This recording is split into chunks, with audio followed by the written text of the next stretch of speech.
tama na po ang optics. Tama na ang palabas. Tama na ang denial. Tama na ang cover-up. Be honest, Mr. President. Be sincere. Confront the truth. It has been almost a year since the 2025 SONA.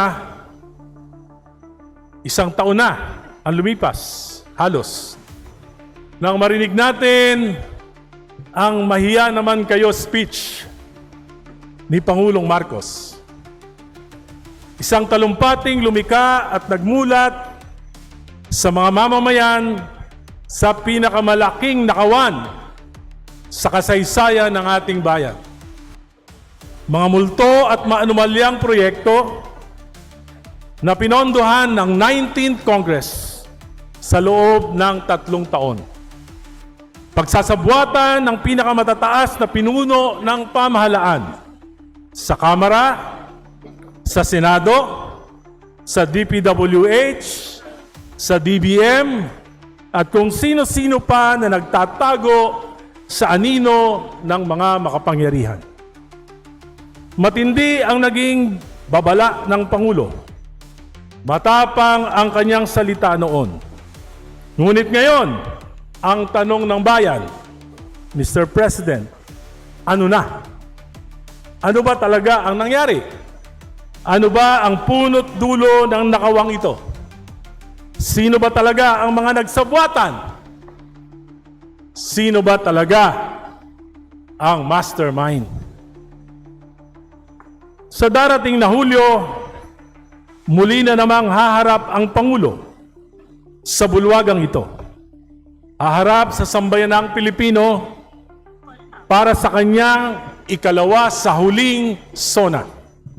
At mahalaga na maipaalala sa kanya ang mga sinabi at ipinangako niya noon na hanggang ngayon ay matyagang hinihintay ng sambayanan, subalit nananatiling pangako lang. Ang nais ng bayan ay katotohanan, pananagutan. Ang nais marinig ng mamamayan ay sagot sa mga ibinunyag ng Pangulo noon. Subalit sa paligoy-ligoy na mga salita ay tila ba hangin lamang dumaraan. Ang pagpuna ay mahalagang bahagi sa isang demokratikong pamahalaan. Hindi ito sagabal sa pamahalaan, kundi isang sandigan upang matiyak na ang bawat polisiya ay tama at higit na para sa nakakarami.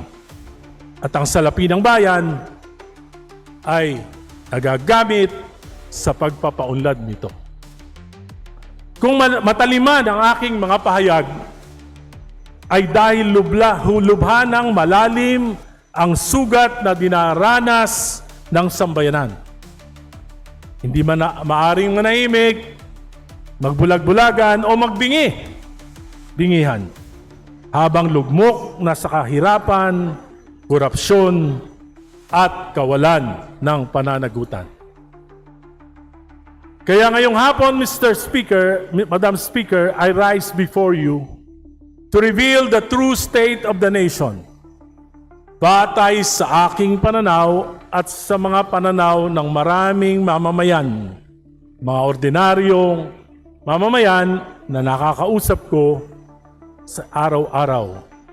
Isang estadong kinasadlakan ng ating bayan, gawa ng kasakiman sa salapi at kapangyarihan.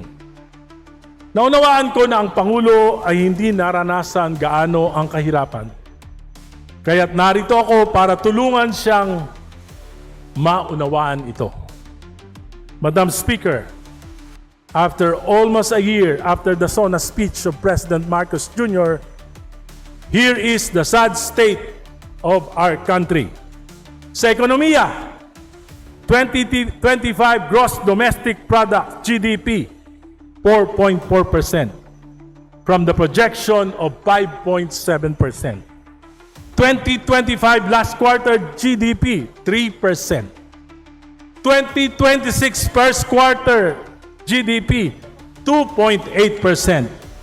2026 whole year GDP projection 4.1%.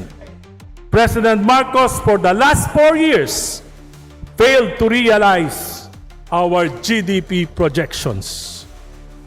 Inflation now is at 7.2%. And according to the experts, this May, aabot na ng 8% ang inflation rate. Dollar now is almost at 62 pesos. Investor confidence index is negative 23%. Bagsak ang stock market. Umangat ang antas ng unemployment. Umangat ang kagutuman. Nalulugi ang maraming negosyo, lalo na ang construction at construction supplies. Higit 18 trillion ang utang at tinatayang aabutin na ito ng 22 trilyon bago matapos ang termino ng Pangulo. Ang Administrasyong Marcos ngayon ang may pinakamalaking pag-utang sa kasaysayan ng ating bansa.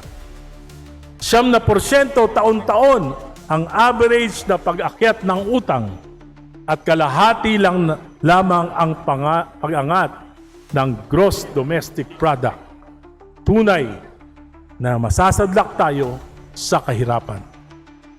From a rising economic tiger in 2016, during the time of President Aquino, now we are back to being the sick man of Asia. Naiwanan na tayo ng ating mga kalapit na bansa. This is due mainly to corruption and the failure of the Marcos administration to address it squarely. Our neighbors survived the Middle East geopolitical tensions as shown by their GDP and inflation rate. Pilipinas lang ang tunay na naghirap.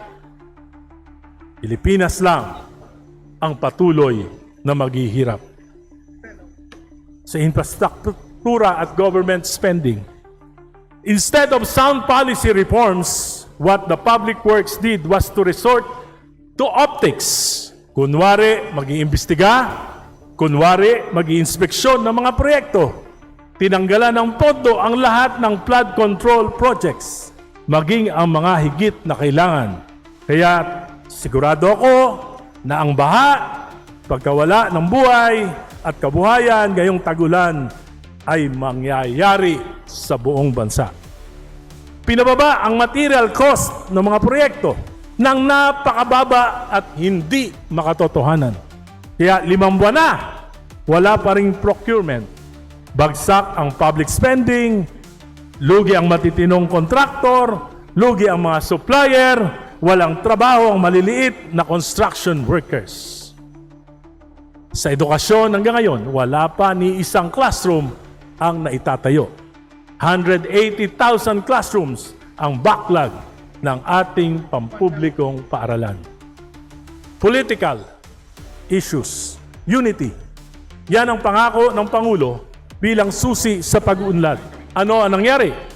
Away sa Vice President, awayan sa Senado, damay ang hudikatura, nahati ang mga Pilipino.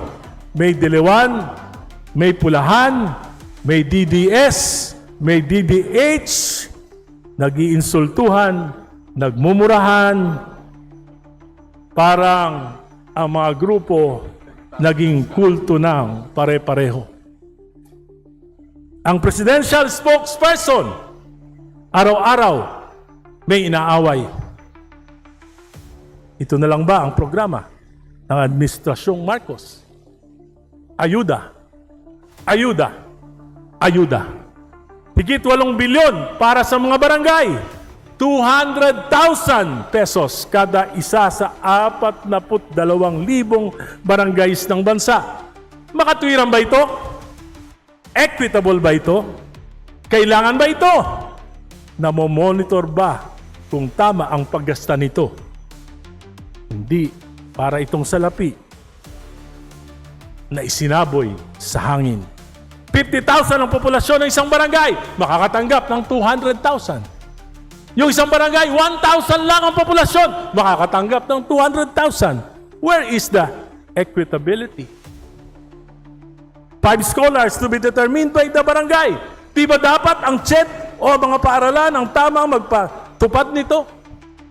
Ang mangyayari niyan, ay awayan at tampuhan. Reklamo, kamag-anak lang ni Kapitan ang nabigyan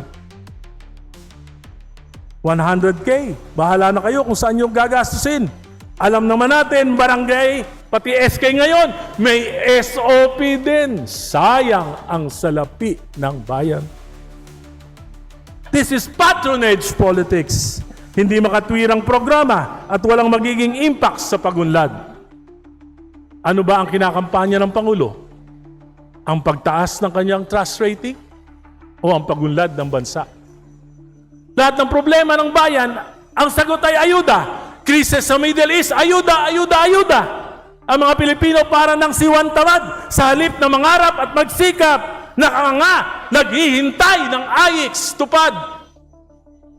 Nakatanggap ng 5,000, ilang araw lang, ubus na. Ano gagawin? Nga uli. Pag dumaan sa barangay ang 5,000, nako, 2,500 na lang ang may bibigay sa tao. Pag matakaw yung barangay captain, 1,500 na lang. Diyan sa amin sa Caloocan, 1,500 na lang ang binibigay. 5,000 ang pinipirmahan. Party list daw ang nagbibigay. Ito po ang tunay na kalagayan ng ating bansa. Isang pamahalaan na walang malinaw na direksyon. Isang pamahalaan na walang sapat at matapat na solusyon sa pinakamabibigat na problema ng bayan. Isang pamahalaan na tila naubusan na ng vision para sa kinabukasan. Isang pamahalaan na halos hindi na makapagbigay ng pag-asa sa sambayanang Pilipino. Can we say that what is happening to our country today is the consequence of a failed presidency? Sa aking mahabang karanasan sa pamahalaan at maging sa pribadong sektor, may isang prinsipyong hindi matatawaran. The buck stops with the leader. Hindi natin mahanap ang kalinawan at solusyon kung patuloy tayong magbubulag-bulagan sa tunay na nangyari sa halos 4 na taon ng Administrasyong Marcos. Hindi natin mariresolba ang krisis na ito kung patuloy nating itatanggi kung paano ninakaw, nilustay at pinagsamantalaan ang higit sa trilyong piso ng pondo ng bayan ng mga nasa pinakamatataas na antas ng kapangyarihan. Kaya hanggang ngayon, kababago-bago ang naratibo. Iba-iba ang palusot, iba-iba ang itinuturo. May ICI investigation, may ombudsman, may panukalang Independent People's Commission, may Senate Blue Ribbon Report na pinag-aawayan pa hanggang ngayon sa Senado. Ngunit ang malinaw, ito ay cover-up. Cover-ups will require a series of cover-ups. At habang nalulunod tayo sa palusot, kasinungalingan at pagtatakip, lalong mababaon sa kumunoy ng kahirapan ng ating bayan. At sa huli, ang tunay na biktima ay hindi ang mga pangyarihan. Ang tunay na biktima ay ang mamamayang Pilipino na ang tanging pagkakamaliwa ay nagtiwala at bumoto sa atin. Madam Speaker, mahal natin ang ating bayan.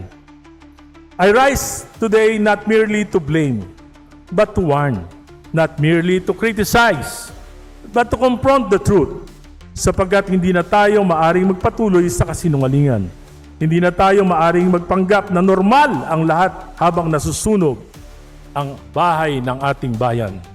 Our problem is not merely economic. Our problem stems from the kind of politics that we have allowed to dominate our country. Politics of patronage, politics of dynasties, politics of corruption, politics of convenience, and politics without accountability. I decided to deliver this press-on speech to help President Marcos and this government face the issues squarely. Kailangan natin maging tapat sa bayan. Hindi mangyayari ang nakawan sa ganitong kalaking kung walang pagpayag, pagkukonsinti o pakinabang ang mga nasa pinakamatataas na pwesto ng kapangyarihan.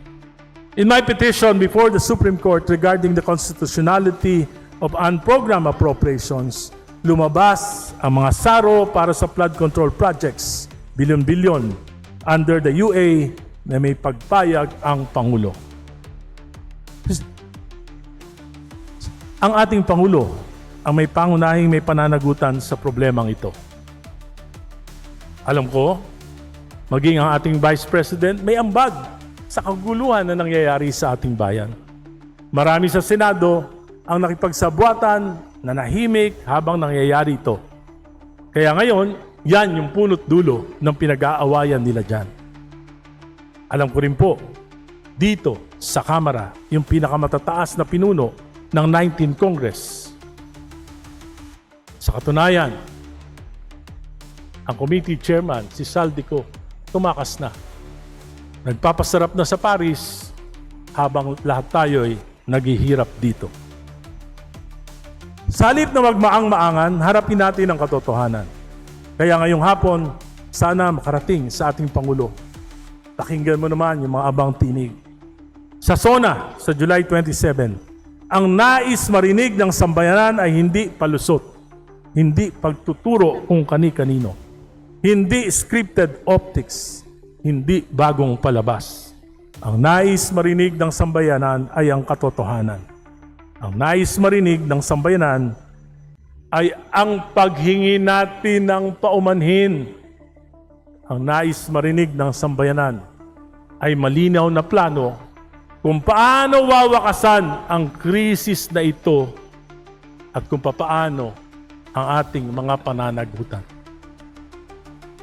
Sa ating Pangulo, hindi siguro masamang sabihin ng diretso, you can no longer accomplish grand legacy projects in the remaining 24 months of your administration. At sa bigat ng kalagayan ng ating ekonomiya, mahirap paniwalaan na may sino man sa pamahalaan na kayang agad baliktarin ang ating economic situation. Ngunit, may magagawa pa. Sa halip na itulak ang hakbang tulad ng CONAS na lalo lamang magpapagulo sa bayan, ang pinakamahalagang pamana na maaring iwan ng ating Pangulo ay ang mga tunay na political reforms. Maaring magsimula ang Pangulo sa isang komisyon na mag-aaral at mag-ahain ng rekomendasyon sa susunod na administrasyon sa kanyang successor kung paano aamyendahan ang 1987 Constitution sa isang tunay, malinis at malayang Constitutional Convention na maaring maipamana niya para sa kinabukasan ng ating bansa. Maaring bumuo rin ang Pangulo ng isang independent commission para turuwiran ng wakasan ang problema natin dito sa infrastructure at budget anomalies. Hindi para magtakip, kundi di bali nang wag na magparusa, matukoy na lang yung katotohanan para matiyak na hindi na ito mauulit sa kinabukasan. Maaring bigyan ng Pangulo ng maayos na pamahalaan after his term. Kung mabibigyan niya tayo ng mabuting mga leader sa susunod, sa pamamagitan ng pagsulong ng mga reformang elektoral. Kabilang po dito, buong pakumbabakong minumungkahi na sana lahat tayong mga politiko, lahat ng kakandidato sa 2028, kailangan mag-submit tayo ng sinumpaang platform of government na pangangatawanan natin. At bukod doon, dapat para mabigyan natin ng political maturity, mayangat natin ang antas ng kamalayan ng ating mga botante, dapat mandatory ang debate sa lahat ng mga kakandidato. Kahit sino ka man, dapat humarap ka sa debate para malaman ng tao ang iyong kakayahan. At least sa Panguluhan, dapat 3 beses magdedebate. Sa pangalawang Panguluhan, dapat 2 beses man lang. Dapat pati senador, dapat pati kongresista, dapat pati mga governor, dapat pati mayor humaharap sa debate upang maiangat natin ang kamalayan ng ating mga botante. At Panguli, maaring magpakumbaba ang ating Pangulo. May mas mahalaga sa pag-aaway. May mas mahalaga sa kapangyarihan. Gaano man nagkasakitan na, dapat ang manguna ay yung kapakanan ng bayan. Dapat manguna na ang Pangulo upang yakapin ang kanyang mga kalaban. Mr. President, sa July 27, taimtim akong makikinig sa iyo. Kasama ang buong sambayanang Pilipino. Tama na po ang optics. Tama na ang palabas. Tama na ang denial. Tama na ang cover-up. Be honest, Mr. President. Be sincere. Confront the truth. Lahat pwedeng pagsisihan. Lahat pwedeng magkapatawaran. Ang mahalaga, ang katotohanan. At sa huling 24 na buwan ng iyong pamumuno, Mr. President, mag-iwan ka ng kahit isang bagay na maaasahan ng sambayanang Pilipino. Hindi na legacy project ang hinahanap ng bayan. Katotohanan, pananagutan, reforma, at pag-asa. Salamat po.